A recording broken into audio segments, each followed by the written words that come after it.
Christmas tree. Okay, and Grandpa Beckwith, who lived in the house when he was a little boy too, and it's his son who lives there now, planted this tree when he was about 4. It was a sandbox at that time, and he got the little maple tree from the woods, and he nurtured it around.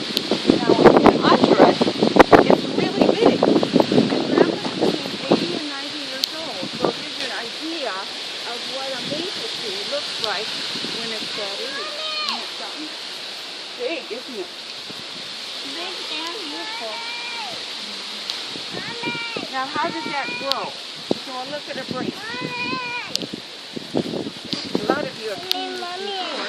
But on the outside of Grandpa's tree are the bark. And what's the purpose of bark? Exactly.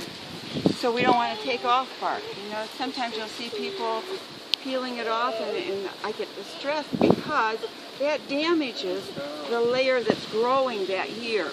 So the bark is protecting the place that tree grows. So the tree grows right inside the bark, not in the center. So that's why bark is so important. All right, so every year it's growing, it makes a circle.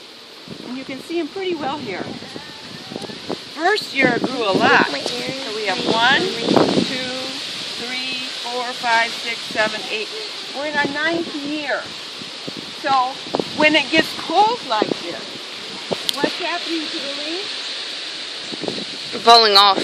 They're starting to change color. The green leaf is its food factory. So all summer, that's where it makes its food. It sends out the oxygen for us. Then it's storing all that glucose in the root, in the trunk and in the root. When it gets cold, it does the very same thing. Leaves do the same thing as the apple tree. It peels off the end of the leaf so it will fall off, and stores its energy in the center so it can survive the winter.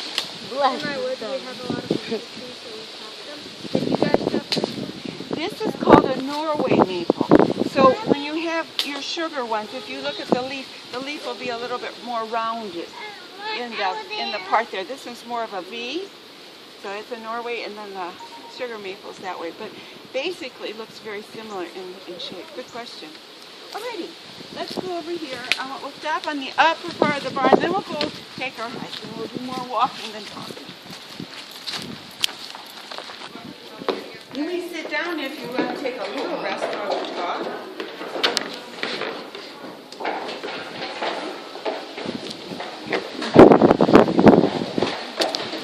You can just sit down for a little bit if you're getting tired.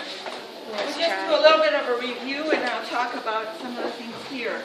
But we've talked about how the apple grows, and one thing we haven't talked about is that not only is the apple tree storing energy in the trunk and roots, it's making a bud for next spring. Okay? So at the end of all of our trees, you'll see this little closed up bud, and that's the way it looks. Well, that's the beginning of spring. So when it's winter, that brown would cover all of it. Okay? So there it's beginning in March maybe to grow a little bit. So then the leaves come out first. Then we get the flower. Okay, you see it progressing. The bees come. And then it drops all of its leaves, or all of its petals. And right underneath that flower, it begins to grow. So when you come out or look at one in the spring, you can see all that. It grows all summer. And then in the fall is when it gets its juiciness and color and makes the seeds. Okay? All right, so here, remember we were talking about how our beekeeper has to get the bees to slow down a little bit so they don't bite him. And he can get into the beehive to get some honey for us to buy. So this is, see, this is his Smoker. And the smoker is where he puts the leaves and the branches. It starts the fire, and then to make the smoke, he cuts off some of the air, closes that up, and then he just puts that over all of the bees, and they slow down, and then he can just take a real light brush and just brush them right off. And then he cuts it off, and he's able to get the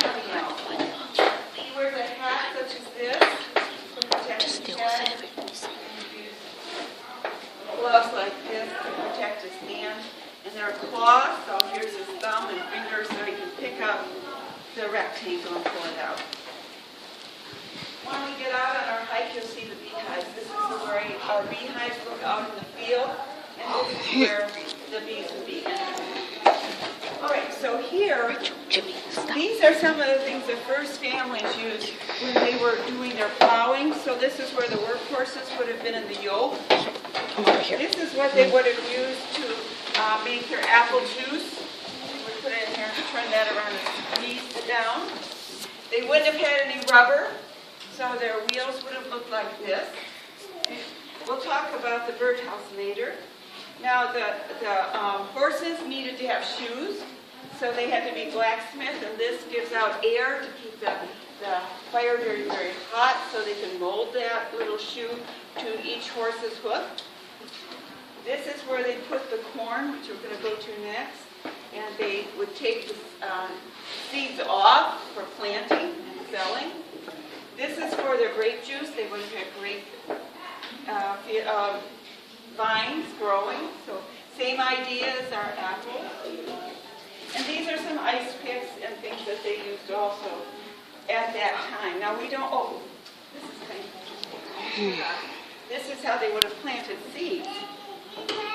So after the horses went through and made the furrows, they would have put their seeds in here, and then they would have just had to walk this, and they put 2 or 3 seeds in each of the little pockets that they had done.